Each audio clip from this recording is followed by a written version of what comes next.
Mesdames, Messieurs, bonsoir. Très heureux de vous retrouver ici dans le cadre donc de la grande halle de Cournon au sommet de l'élevage pour aborder la question de l'agrivoltaïsme. Et pour en parler ici autour de ce plateau, j'ai le plaisir d'accueillir Michèle Baudouin. Bonjour Michèle. Bonjour. Vous êtes présidente de la FNO. FNO, ça signifie ? C'est la Fédération nationale ovine. Voilà, il faut parler bien près du micro. Juste à vos côtés, Paul Anus. Bonjour, vous êtes ? Bonjour. Vous êtes ? Donc je suis référent agrivoltaïque pour Enoe, un développeur et producteur d'électricité. Et à ma droite, Gilbert Guignon. Bonjour Gilbert. Bonjour. Vous êtes président de la Chambre régionale d'agriculture Auvergne-Rhône-Alpes, donc le local, bien sûr, de l'étape.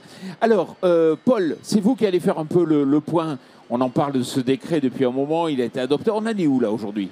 Alors le décret agrivoltaïque a été paru le 9 avril de cette année. Il a permis de définir tout ce qui était règles d'implantation de parcs photovoltaïques sur terrain agricole, naturel et forestier, en définissant deux types d'installations. Les installations dites agrivoltaïques qui présentent une synergie entre activité agricole et production d'électricité. Nous avons donc un cadre de développement de ces parcs. Et également, nous avons eu les règles pour les documents cadres qui vont définir, elles, les règles d'installation des parcs photovoltaïques sur terrain agricole, naturel et forestier. Donc, on a eu également en juillet un arrêté qui définit les règles de contrôle des parcs photovoltaïques, enfin agrivoltaïques, pardon, qui vont s'assurer qu'il y a toujours une activité agricole tout le long de l'exploitation des centrales agrivoltaïques. Et par rapport aux documents cadres, qui sont donc les règles d'implantation de parcs dits photovoltaïques, donc sans synergie agricole, nous avons donc les chambres d'agriculture qui travaillent activement à l'élaboration de documents cadres avec les DDT, les syndicats et les acteurs locaux pour définir les règles et les terrains sur lesquels vont pouvoir être construits ces parcs. Ces documents cadres vont donc être proposés au préfet jusqu'au 9 janvier 2025 et en juillet, l'arrêté par département pour l'installation et le document cadre donc sur les parcs photovoltaïques sur terrain agricole, naturel et forestier sera paru. Bon, Paul, merci, vous avez campé le débat. Là, maintenant, on peut débattre. Justement, Gilbert, vous allez arriver à les fournir, ces textes-là, pour le mois de janvier ? Oui, parce que déjà au niveau régional, on a construit une doctrine régionale qui a été adoptée par tous les départements, où on insiste sur 3 points. L'acceptabilité du projet, le partage de la valeur et la possibilité à tout individu de pouvoir rentrer au capital. Maintenant, les chambres départementales vont définir des zones, parce qu'aujourd'hui, on a une pression qui est tellement forte dans les départements d'investisseurs ou d'agriculteurs qui voudraient bien valoriser leur terrain pour améliorer un peu leur retraite et faire peut-être... Et leur revenu aussi. Et le revenu, bien sûr. Et derrière ça, on a aussi toute la partie installation qu'on doit quand même pas sacrifier de terrain sur le photovoltaïque pour priver des jeunes qui puissent s'installer. Oui, les chambres d'agriculture vont rentrer dans la démarche de définir des zones dans chaque département. On est serein, on y voit clair, Michel? Alors, on est serein, on y voit clair. Alors, je dirais que nous, à la Fédération nationale ovine et la FNO, on a été un peu précurseurs. Puisque cette histoire d'agrivoltaïsme, on l'a co-construit avec des développeurs depuis déjà de 6 ans. C'est-à-dire qu'il y a des développeurs qui sont venus nous trouver pour nous dire est-ce qu'on ne pourrait pas imaginer un contrat avec vous pour voir comment on pourrait mettre sur des terres au départ peu productives. Et pour être en accord avec nous-mêmes, on veut aussi être top sur le climat. Donc pour nous, c'est pas de Roundup sur les panneaux, pas de mécanisation. Donc on pense que la brebis est une espèce qui convient bien à nos souhaits de vouloir nettoyer sous les panneaux. Et qu'est-ce qu'on pourrait co-construire ensemble? Donc nous, on leur a dit banco, mais ce que nous, on veut sous les panneaux, ce n'est pas des champs de photovoltaïque, c'est de l'agrivoltaïsme. C'est-à-dire qu'on veut compléter la production ovine avec la production d'énergie et on veut que la valeur ajoutée, elle reste à l'éleveur producteur. Donc on s'est inspiré, alors on a établi avec ce développeur une première charte. On a trouvé un éleveur, on a mis des critères techniques qui permettent à la fois d'avoir une ressource fourragère sous les panneaux c'est pas de faire de l'éco-pâturage, c'est vraiment d'avoir une notion de production d'herbe, une production d'agneau ou de lait. Et du coup, les panneaux sont un peu plus ouverts, un peu plus élevés, un peu plus écartés. Et cette charte, une fois co-construite avec le premier développeur, nous l'avons ouvert à d'autres développeurs, comme Enoé d'ailleurs. On a donc signé aujourd'hui une 60aine de chartes depuis 6 ou 7 ans. Et c'est en évolution constante parce que maintenant, on a des champs agrivoltaïsmes avec des installations. Je pense à la Biourle avec Neoem, par exemple, sur lequel on est retourné et où on a regardé ce qui allait et ce qui n'allait pas. Et bien sûr, pour nous, le partage de la valeur, dès le départ, on avait dit c'est pour le producteur présent et qui produit de l'agneau sous les panneaux et qui rend ce service de nettoyer au-dessous des panneaux. Et si le propriétaire en a une partie, c'est là, il le met à disposition. Si le propriétaire est éleveur de moutons et exploitant, eh ben, il faut qu'il s'engage après à son successeur de lui permettre de toucher la moitié de la somme qu'il touchait aujourd'hui. C'est aussi ça. Et c'est aussi ce qu'on a fait avec un certain nombre de développeurs.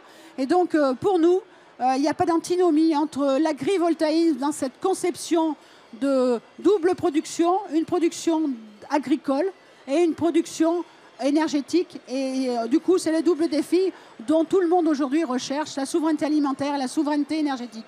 Et surtout, le contexte n'est pas facile aujourd'hui, donc si on peut avoir un complément de revenus, c'est peut-être pas idiot. Effectivement, au printemps, le décret est tombé. Après, il y a eu la dissolution.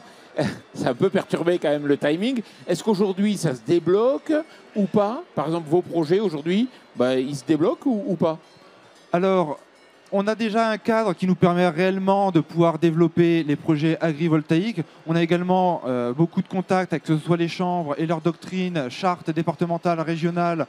On a également pour la FNO le guide de l'agrivoltaïsme appliqué aux ruminants qui nous donne un certain nombre de règles qui nous permettent de faire des projets vertueux pour l'activité agricole avec celle-ci vraiment au cœur du projet.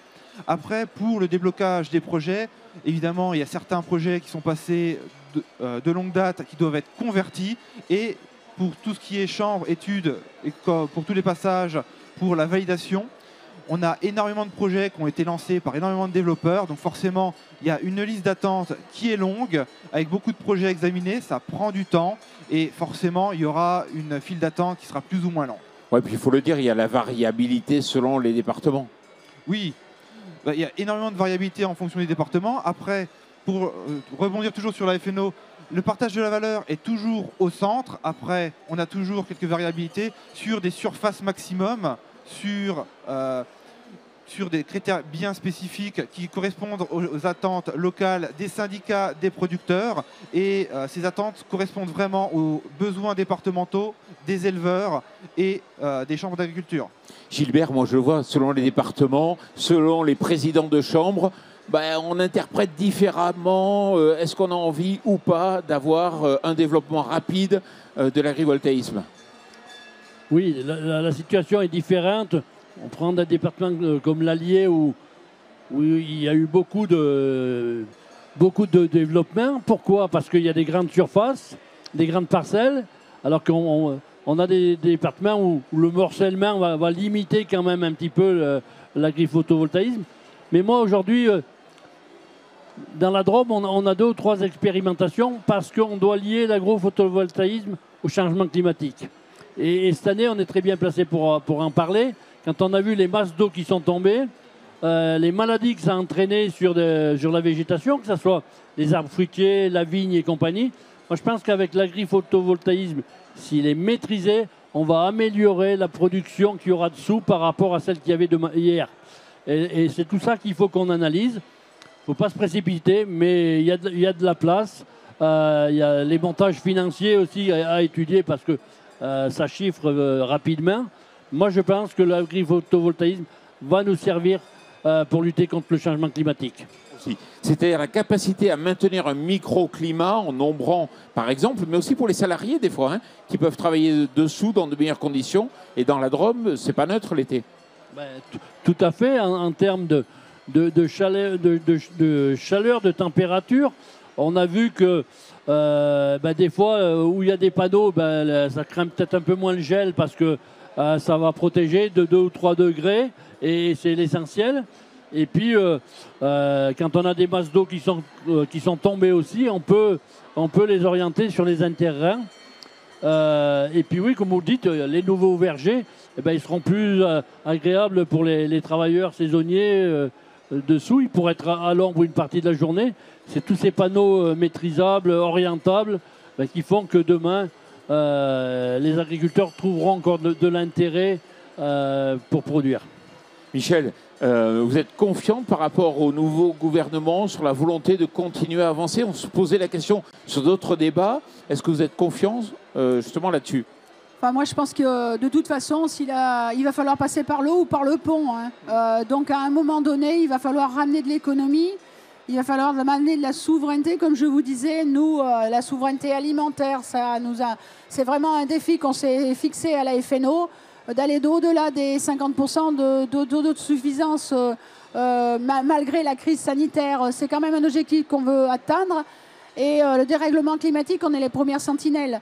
Donc toutes les façons dont on pourrait se protéger de ces dérèglements climatiques et toute cette valeur ajoutée qu'on pourrait aussi tirer de notre capacité à nous adapter et à fournir aussi à nos concitoyens de l'énergie, au-delà même de la notion de nourrir, je veux dire que le challenge, nous, on le prendra à la FNO, justement.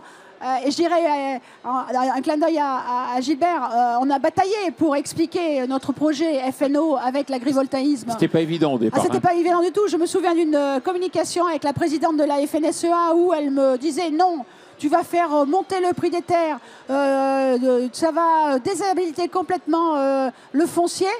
Et il ne faut pas que tu le fasses. Et moi, je lui avais dit, non, mais j'ai dit, aujourd'hui, il y a des méthaniseurs, il y a du maïs qui passe dans les méthaniseurs. Et là, c'est des surfaces productives qui vont dans les méthaniseurs pour faire de l'énergie. Et alors, quand il y aurait de l'argent à gagner pour les éleveurs de moutons, c'est pas pour eux. Non, moi, je dis aujourd'hui, l'espèce ovine, c'est peut-être la mieux adaptée à rendre service à des développeurs et sous une forme, avec une charte bien encadrée, avec un partage de la valeur. Ce n'est pas détourner de la production, de la terre de la production agricole, c'est peut-être de mettre en valeur de la production agricole tout en préservant souveraineté alimentaire et souveraineté énergétique pour notre pays. Je pense que ça, le gouvernement actuel, il a quand même assez les pieds sur terre et en fait, il n'y a pas le choix. Et puis on a signé des engagements, donc à un moment donné, il va falloir respecter les engagements d'énergie renouvelable, donc alternative. Voilà. Michel Baudouin, merci beaucoup d'être venu ici sur ce plateau. Paul Anus, merci beaucoup. Et Gilbert Guignon, merci beaucoup d'être ici. Et puis surtout, merci à vous. Merci à vous. Merci.